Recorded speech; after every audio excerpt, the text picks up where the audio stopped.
A'udzubillahi minasyaitonirrajim. Bismillahirrahmanirrahim. Laqad ja'akum rasulun min anfusikum azizun 'alaihi ma anittum harisun 'alaikum fil mu'minina raufur rahim. Wa in tawallaw faqul hasbiyallahu la ilaha illa alaihi tawakkaltu wa huwa rabbul arsyil azim. Innallaha wal malaikatahu yusholluna 'alan nabi. Ya ayyuhallazina amanu sallu alaihi wa sallimu taslima. Allahumma salli wa sallim wa barik alaihi wal alim. Assalamualaikum warahmatullahi wabarakatuh. Saudara-saudaraku sekalian, teman-temanku semuanya, alhamdulillah rabbil alamin, syukurillah. Kali ini kita akan membahas tentang masih tema yang sama, yaitu tentang alamatus sa'ah. Kali ini ada tambahan, kita mengenal dulu ya. Kita masuk dalam fitnah akhir zaman kan temanya. Kita mengenal dulu tentang sosok Imam Mahdi. Itu temanya kita ini. Di malam kita punya tema itu tentang mengenal sosok Imam Al-Mahdi yang menjadi khalifah di akhir zaman. Teman-temanku sekalian, jadi di sini kita ini saling berbagi. Satu saja tujuannya. Kita itu belajar begini ini satu saja, untuk mencari ridhonya Allah, mengharapkan rahmatnya Allah, mengharapkan rahmatnya Nabi Muhammad sallallahu alaihi wasallam. Allahumma shalli wa sallim wa barik alaihi. Mudah-mudahan kita itu menjadi orang yang dikumpulkan bersama Nabi Muhammad sallallahu alaihi wasallam fil dunia wal barzah wal akhirah, dan menjadi orang-orang yang bersama dengan orang-orang soleh, para aulia, para wali Allah, dan para khulafa rasyidin, dan semua keluarga dan para sahabat dan kerabat Rasulullah sallallahu alaihi wasallam. Amin ya rabbal alamin. Saudara-saudara, untuk mengenal sosok Imam Mahdi, terlebih dahulu itu kita mengenal dulu tentang perkara rukun, perkara agama yang ada di dalam hadis Jibril yang sering kita dahulukan dalam pembahasan akhir zaman ini, yaitu Islam, iman, ihsan, alamatus sa'ah. Jadi yang kita bahas di sini tentang mengenal sosok Imam Mahdi tadi itu dengan terkait masalah rukun ihsan dan rukun alamatus sa'ah. Kenapa harus ada rukun ihsan dalam tema kita membahas Imam Al-Mahdi? Karena di rukun ihsan ini dia adalah ilmu cahaya. Ilmu yang dimana tingkatnya itu sampai di tingkat kita itu mengenal sosok, mengenal nur Nabi Muhammad sallallahu alaihi wasallam. Yang perlu kita fokus ketahui dulu itu tentang rukun ihsan dan rukun alamatus sa'ah. Jadi kita langsung saja. Dua rukun ini punya keterkaitan, yang mana rukun ihsan ini sifatnya itu sebagai pembimbing, dan rukun alamatus sa'ah ini yaitu kejadian yang terjadi, yang sudah ditetapkan oleh Allah. Seperti sebuah cambuk ini rukun alamatus sa'ah ini diibaratkan seperti itu. Karena di rukun alamatus sa'ah ini sesuatu yang melihat fitnah yang terjadi di antara umat yang ada di akhir zaman, dan yang bisa menasihati alamatus sa'ah ini, yang bisa menasihati alamatus sa'ah ini ketika melihat semuanya tadi itu fitnah-fitnah, kejadian yang terjadi, segala fenomenanya itu adalah rukun ihsan. Karena hal yang terjadi di rentetan tanda-tanda besar hari kiamat, yakni terbukanya alam goib dan alam zahir. Peristiwa yang melibatkan alam goib dan alam zahir.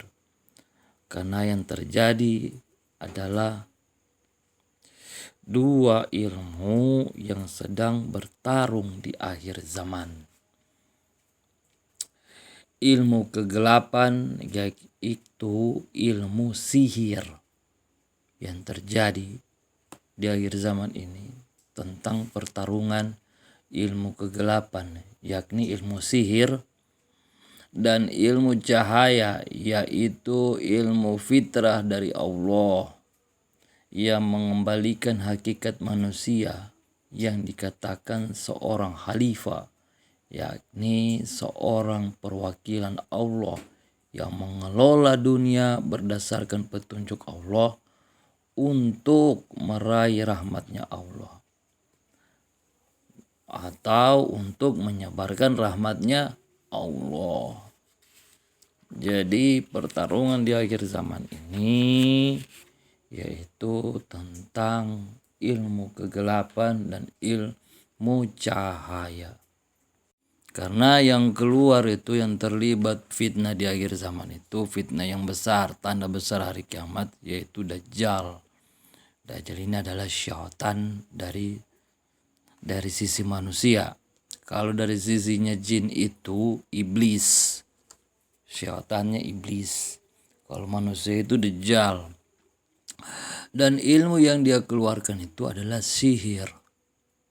Maka yang dibawa oleh Imam Al-Mahdi adalah ilmu cahaya, yaitu ilmu marifatullah, ilmu yang mengembalikan hakikat manusia ini menjadi seorang khalifah, yakni seorang perwakilan Allah yang bertugas itu mengelola dunia ini, menjadi perwakilannya Allah untuk mengelola dunia ini dengan petunjuk Allah untuk meraih rahmatnya Allah.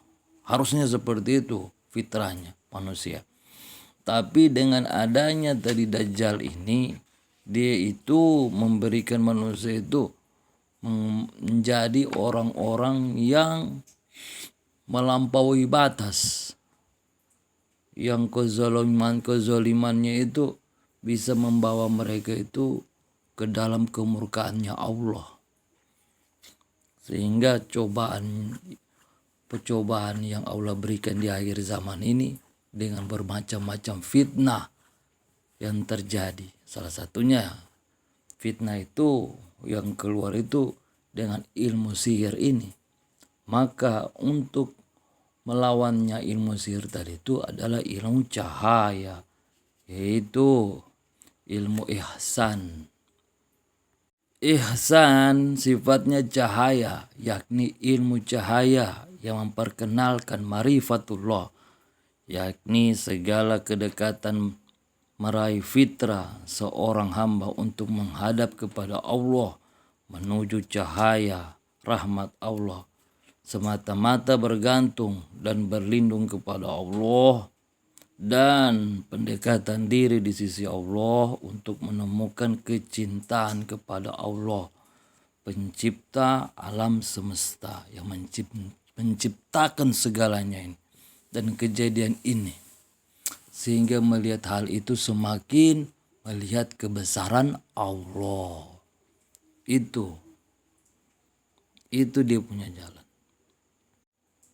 Dari sini ihsan itu membimbing umat ini untuk menasihati sikap selamat dari fitnah akhir zaman dan menjaga lisan dan tangannya, dengan menjaga lisan dan tangannya dari cacian dan pertumpahan darah di tengah-tengah umat.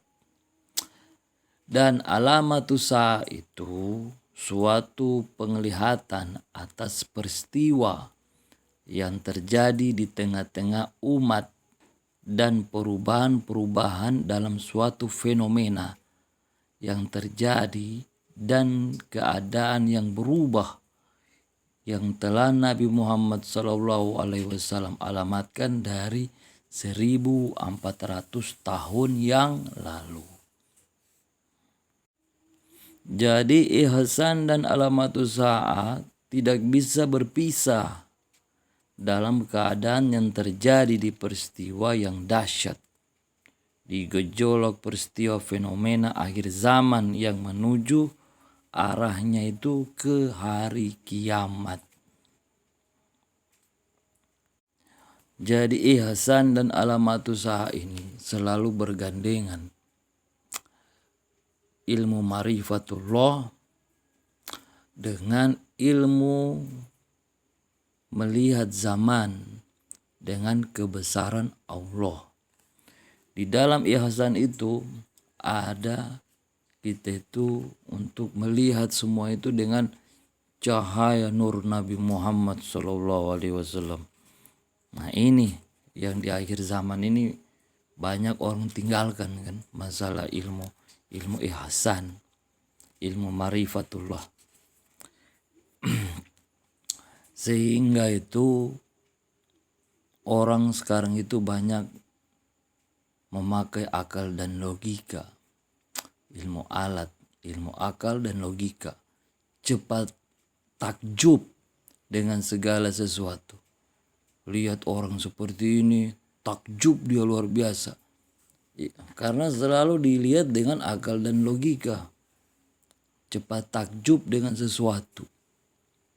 Misalnya seperti aplikasi-aplikasi yang baru ini yang mana itu mereka sering ucapkan ini langsung keluar dia punya jawaban. Nah itu takjub dengan sesuatu hal itu, sehingga nanti ketika yang kita takuti itu, ketika nanti Dajjal keluar dengan sesuatu yang di luar dari nalar pikirannya, otak dan akalnya itu melihat semua itu, tidak dia gunakan ihsan, itu bahaya kan. Dia takjub dengan sesuatu itu, dia ikut segala sesuatu itu. Seperti bagaimana dunia yang berhias sekarang ini, dengan segala teknologi segala di dalamnya, orang cepat takjub dengan melihat gemilangnya dunia ini. Padahal gemilang dunia ini tanda-tanda hari kiamat. Tapi orang yang memiliki mata ihsan, memiliki mata Nur Muhammad, yang ada cahaya di dalam dirinya Nur Muhammad, dia melihat itu bahwa segala sesuatu itu adalah sesuatu yang sudah dikatakan Rasulullah SAW 1400 tahun yang lalu, bahwa dunia semakin tua semakin berhias, maka berkilaulah dunia itu, membuat orang itu terlena, lupa kan bahwa apa yang dikatakan Rasulullah itu adalah sebuah tanda mendekati hari kiamat. Manusia takjub masuk ke dalam cahaya-cahaya gemilang tadi itu, wah dorong lihat itu. Karena tidak belajar ihsan. Itu yang dikatakan dengan sihir. Sihir ini bisa membuat orang takjub. Makanya perlu ihsan untuk menangkal hal-hal seperti itu. Jadi ihsan dan alamatus sa'ah ini tidak bisa dipisah-pisahkan, tidak bisa berpisah dalam keadaan yang terjadi di peristiwa yang dahsyat, di gejolak peristiwa fenomena akhir zaman yang menuju arahnya itu ke hari kiamat. Jadi di akhir zaman ini terjadi fenomena yang mana fenomena tersebut berkumpul atau terbukanya tirai gaib antara alam zahir dan alam gaib, sehingga dikatakan juga di zaman Imam Mahdi ialah zaman ma'rifatullah, zaman di mana bercampurnya dua alam di peristiwa akhir zaman. pertempuran ilmu kegelapan, yaitu ilmu sihir dan ilmu cahaya marifatullah. Sebagaimana alam ikut terlibat dalam peristiwa Imam Mahdi, seperti terjadinya gempa yang sudah dikatakan Rasulullah SAW dalam peristiwa akan terjadi gempa yang dahsyat, air laut yang meluap-luap, dan hujan yang panas dari langit yang menenggelamkan pasukan Dajjal yang mengepung Imam Mahdi saat di benteng terakhirnya, dan keluarnya syaitan yakni pasukan Dajjal, dan turunnya Nabi Isa dan para pasukan malaikat, seperti peristiwa perang Badar yang jumlahnya ribuan. Itu alam apa itu yang begitu tuh? Itu namanya alam marifatullah, di mana antara alam zahir dan alam gaib itu terbuka tirainya. Karena malaikat akan memerangi syaitan pasukannya Dajjal. Dan Nabi Isa membunuh Dajjal sampai di pintu Lut. Nabi Isa turun di Menara Putih Timur Damaskus mengejar Dajjal. Nabi Isa turun di Menara Putih Timur Damaskus mengejar Dajjal dan membunuh Dajjal di pintu gerbang wilayah Baitul Maqdis, yakni di pintu Lut. Dan pasukan Imam Mahdi mengejar orang Yahudi, yakni pasukan Dajjal tadi. Kaum Yahudi dengan mereka lari bersembunyi, dan semua makhluk seperti pohon dan batu berbicara memberitahukan persembunyian mereka, kecuali pohon Gargat. Dan setelah kematian Dajjal juga akan keluar Ya'juj Ma'juj. Jadi di saat seperti ini itu terbukanya tirai itu antara alam zahir dan alam gaib di peristiwa akhir zaman. Kenapa terbuka? Karena sudah mau mendekati hari kiamat, saudaraku. Akan terjadi hari kiamat itu, alam-alam semua ini terbuka. Sudah mau selesai ini dunia ini. Dan kita berbicara seperti ini, kita itu dikatakan seperti sesuatu yang aneh. Kita bercerita ini membesarkan kebesarannya Allah.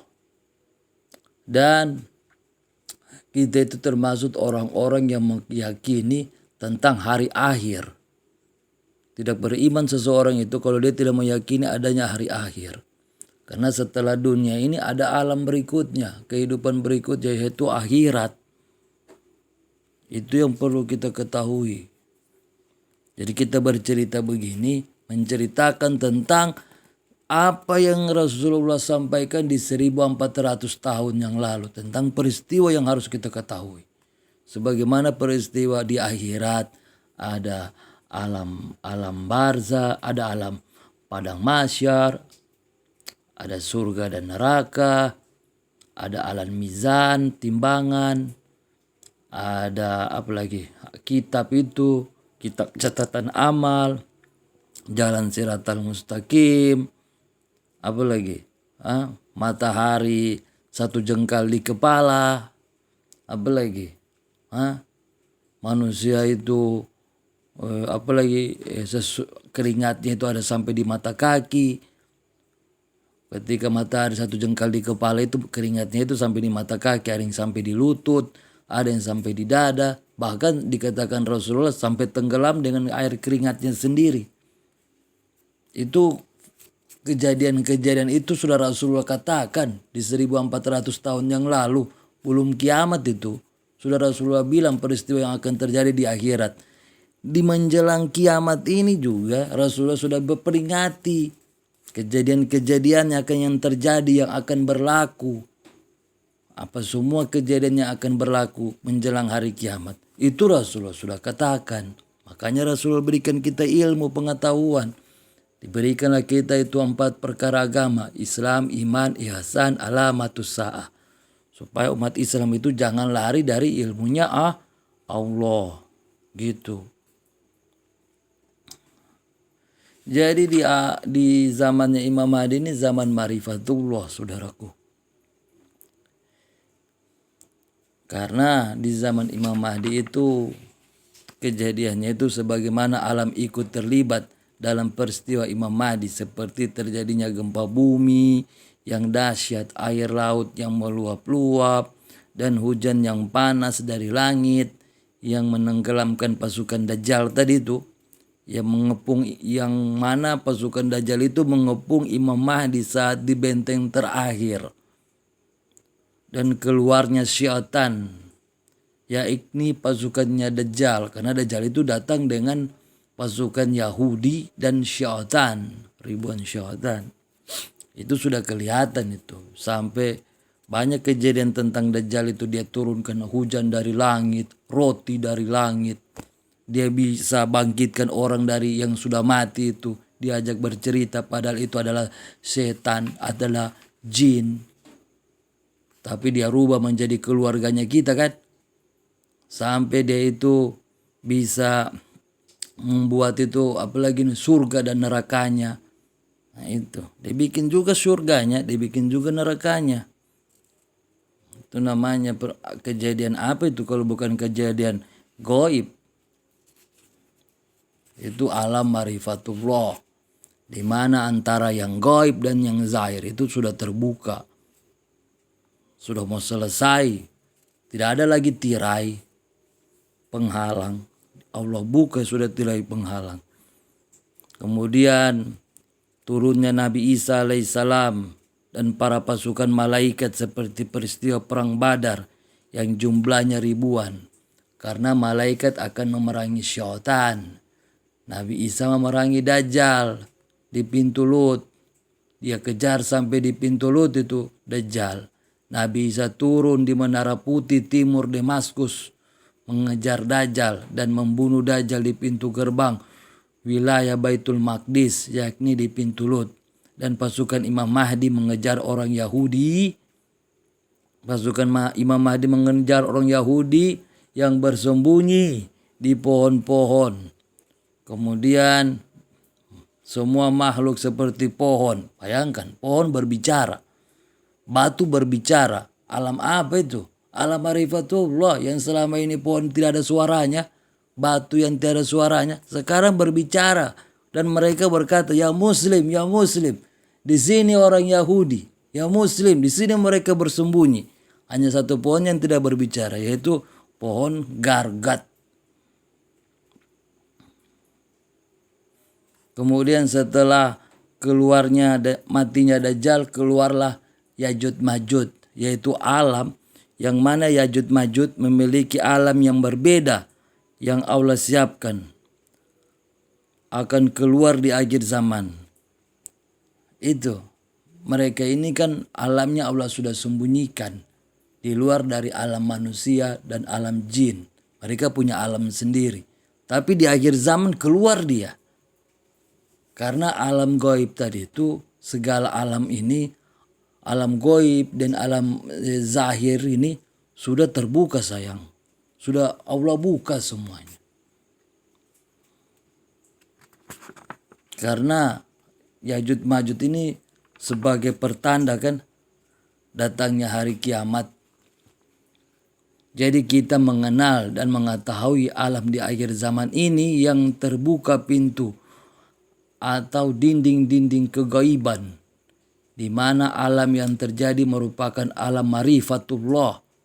Dan di akhir zaman ini banyak yang meninggalkan ilmu-ilmu cahaya, yaitu ilmu ihsan, yang mana ilmu ihsan ini menjelaskan tentang rentetan tahap pembersihan hati dan jiwa, dan melihat dengan perkara iman dengan cahaya nur Nabi Muhammad SAW, atau dikatakan dengan marifatullah, sehingga diajarkan tahap pengenalan sebelum menuju marifatullah dengan perkara-perkara keilmuan yang diajarkan para aulia, para wali-wali Allah, ulama-ulama yang soleh, yaitu perkara tentang syariat. Syariat itu membersihkan diri dulu, kemudian tarekat itu mengetahui jalan pelaksanaannya, kemudian hakikat itu tujuan dari manfaatnya, kemudian marifat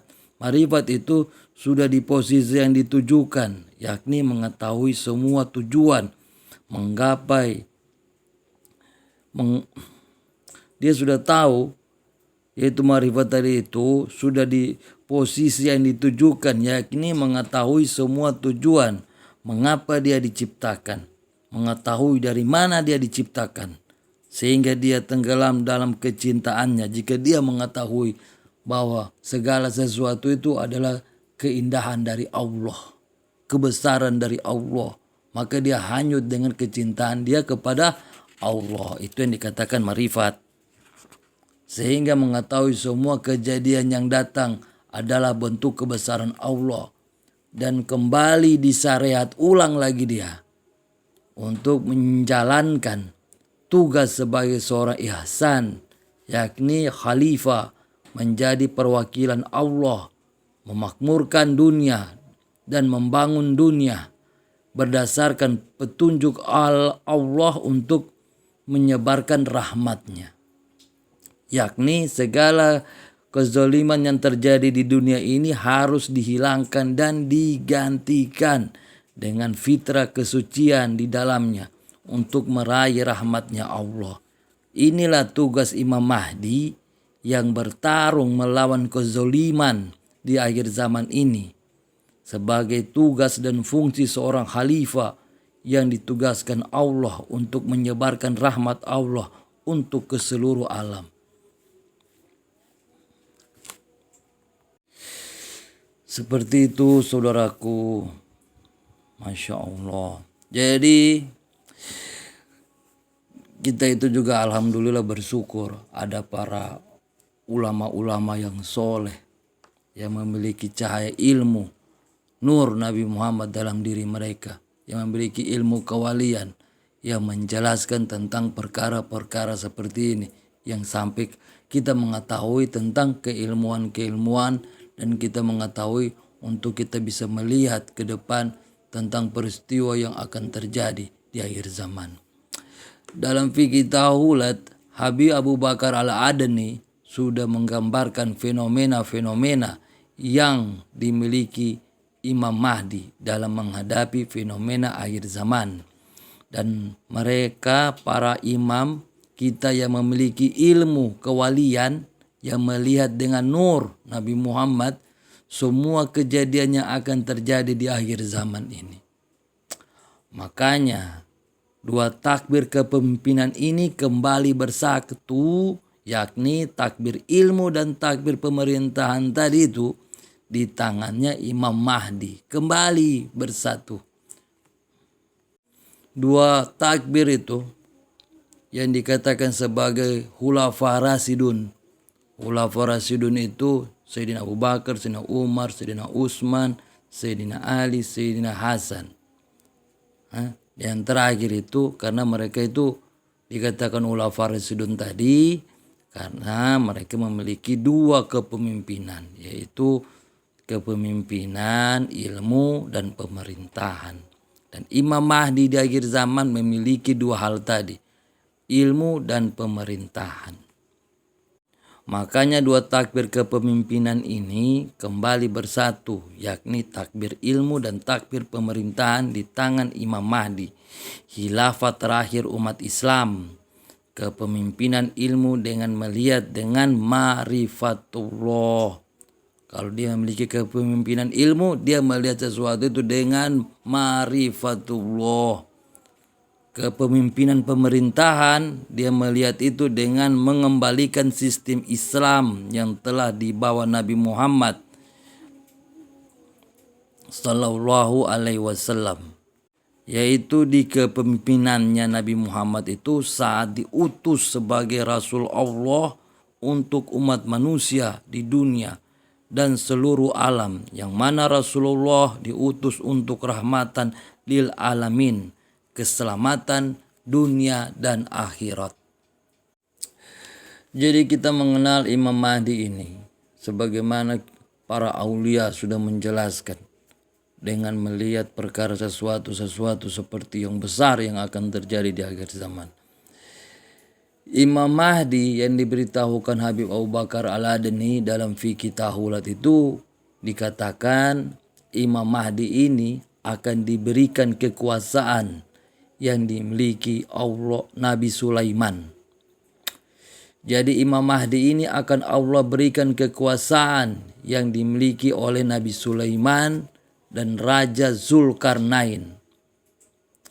Imam Mahdi akan memperoleh surat perjanjian antara dimensi alam dan zaman, yakni alam manusia dan jin dari Nabi Sulaiman dalam menerapkan aturan-aturan yang berlaku dalam sosial kemasyarakatan dari dua alam, manusia dan jin, dan memiliki karomah dalam memahami bahasa binatang seperti Nabi Sulaiman di zaman istiqrar, zaman masa kepemimpinan Imam Mahdi.